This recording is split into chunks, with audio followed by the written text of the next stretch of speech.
Friends, welcome back to my channel মিষ্টি দিদির রান্নাঘর। আজ আমি একটা আবার নতুন রেসিপি নিয়ে তোমাদের কাছে চলে এসেছি।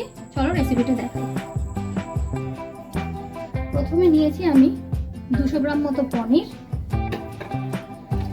দুটো বড় সাইজের টমেটো, 3টে বড় সাইজের পেঁয়াজ, ক্যাপসিকাম একটা, কয়েক পিস লঙ্কা, 3-4 টেবিল চামচ মতো দই, কিছুটা ধনেপাতা, 2 ইঞ্চি মতো আদা, 10-12টা রসুন। চলো এবার তোমাদের দেখাই কিভাবে জিনিসটা তৈরি করতে হবে। প্রথমে আমি টমেটো আর কাঁচা লঙ্কাটা পেস্ট করে নেব, আর এখানে যে আদা রসুনটা আছে ওটা পেস্ট করে নেব। প্রথমে বন্ধুরা আমি টমেটোটা পেস্ট করার সময় তার মধ্যেখানে করে নেব যে পনিরটা আমি রেখেছিলাম, তার মধ্যে আমি অল্প একটু হলুদ দেবো, একটু লঙ্কা দেবো। এবার আমি এটাকে ম্যারিনেট করে রেখে দেবো কিছুক্ষণের জন্য। প্রথমে আমি ম্যারিনেট যে করে রেখেছিলাম পনিরটা, সেটাকে ভেজে নেবো হালকা করে।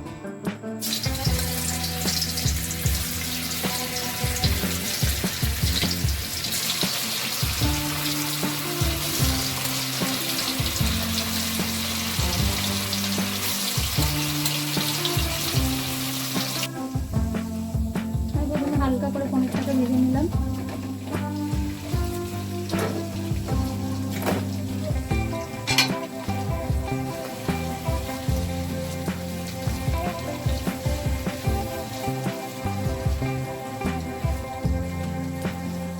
পনিরটাকে তুলে নিচ্ছি।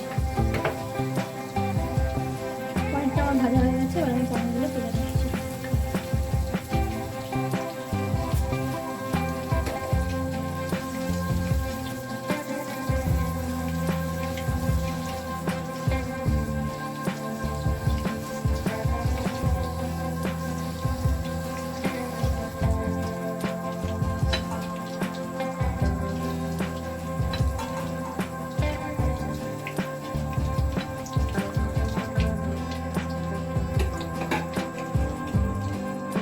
সেম প্রসেসেই আমি ক্যাপসিকামগুলো হালকা করে ভেজে নেব।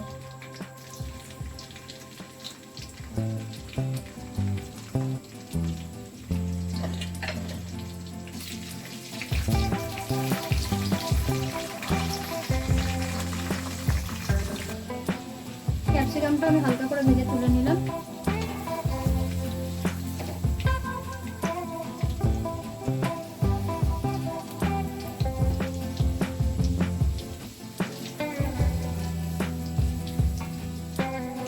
আমি যে তেলটায় পনির ভেজেছিলাম ওর মধ্যেই একটা তেজপাতা,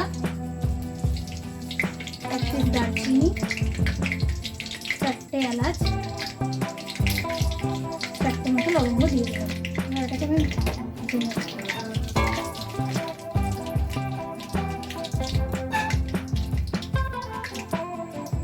আমি এবারে যে পেঁয়াজটা কুচি কুচি করে কেটে রেখেছিলাম সেটাকে এই তেলের মধ্যে ভালো করে লাল করে ভেজে নেব।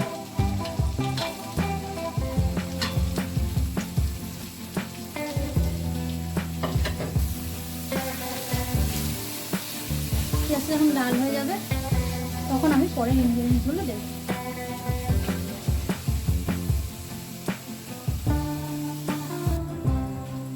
পেঁয়াজটা ভাজা হয়ে গেছে, এর মধ্যে আমি আদা রসুনের যে পেস্টটা করে রেখেছিলাম সেটা দিয়ে দিলাম।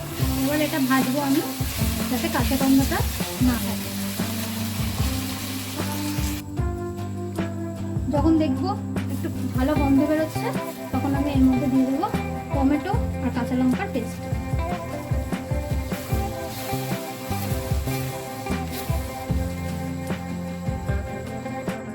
আমি এবার এর মধ্যে দিয়ে দেবো পরিমাণ মতো নুন, 1/2 চামচ মতো হলুদ গুঁড়ো, 1 চামচ মতো ধনে গুঁড়ো, আর 1 চামচ মতো জিরে গুঁড়ো।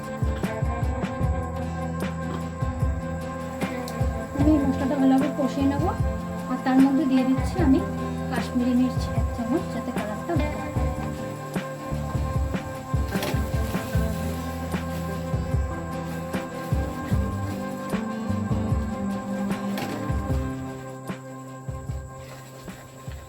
এটাকে ভালো করে কষাতে হবে।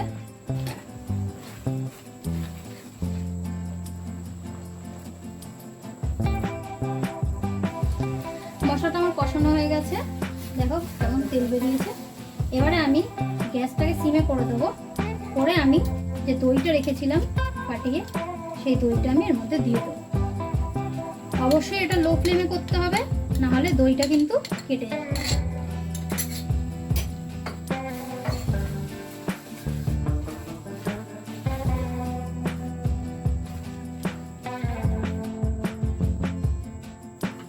যেহেতু আমি টক দই দিয়েছিলাম, তোমরা সবাই জানো, তাই আমি একটু চিনি দিয়ে দিলাম যাতে দইয়ের টক ভাবটা কেটে যায়। এবার আমি এটা ভালো করে মিশিয়ে নিলাম। এবার এর মধ্যে আমি দিয়ে দেবো দইয়ের বাটিতে আমি 1 কাপ মতো জল নিয়েছি, আমি সেটা এবার এটাকে আমি কিছুক্ষণের জন্য ঢাকা দিয়ে রাখবো, মশলাটা যাতে ভালো করে সিদ্ধ হয়।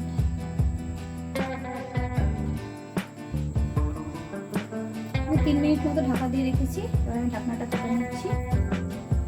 মশলাটা ভালো করে হয়ে গেছে। এরপর আমরা দিয়ে দেবো ভাজা পনিরটা।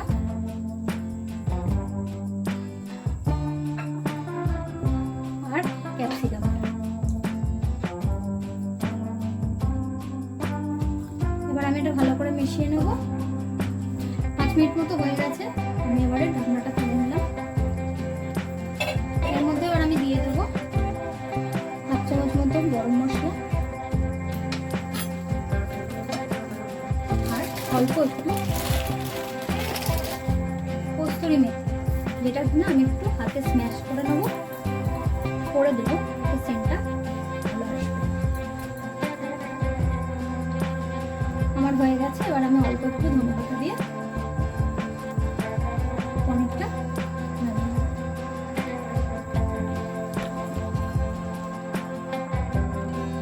আমার পনির মশলা রেডি হয়ে গেছে। তোমরা এটা রুটি, পরোটা সব কিছুর সাথেই খেতে পারো। Thanks for watching. ভালো লাগলে লাইক, কমেন্ট, শেয়ার আর সাবস্ক্রাইব করে দিও। দেখা হচ্ছে আরও একটা রেসিপি নিয়ে নতুন এক ভিডিওতে। ততক্ষণের জন্য টাটা।